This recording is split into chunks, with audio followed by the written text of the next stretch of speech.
I think there's a richness of life that comes with saying yes to relationships and saying yes to opportunities, to put yourself out there and to take a risk. I can't imagine what my life would have been like if I hadn't said yes. I thrive in community. That's something that's very important to me. That's one of the reasons why we joined Barnabas, was not only to hear more about ministries that we're presenting, but also to be in a community of believers from all different churches. I attended a quarterly Barnabas meeting, and I'd filled out a few forms in the past.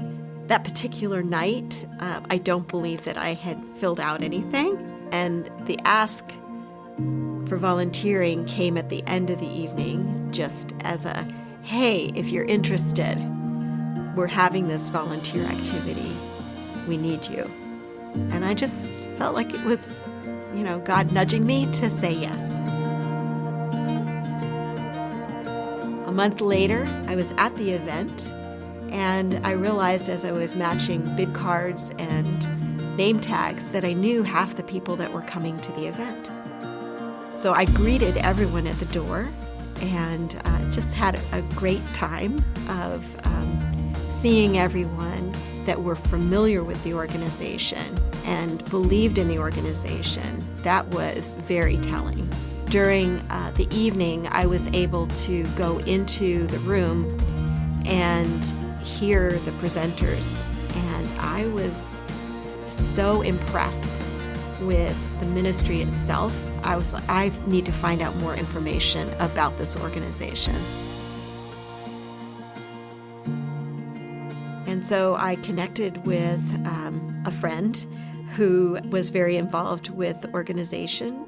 He asked me if I was looking for a full-time job, and I said, well, yes. And a month later, I was on a plane going back to Lancaster, Pennsylvania, where Hope is headquartered, and they offered me the job.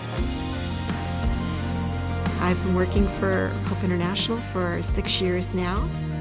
It's been an incredible opportunity to see God's hand at work in my life. When she asked for volunteers, it was just for that one night. That was the sum total. But I think, had I not stood up for that volunteer opportunity, what I would have missed. It's been such a God journey, and seeing Him utilize the giftings that I have in ways that have grown the kingdom. Early on, like out of college, I didn't know what I was going to end up doing. And so I just made the decision that whatever came my way, I was going to see that as a gift from God.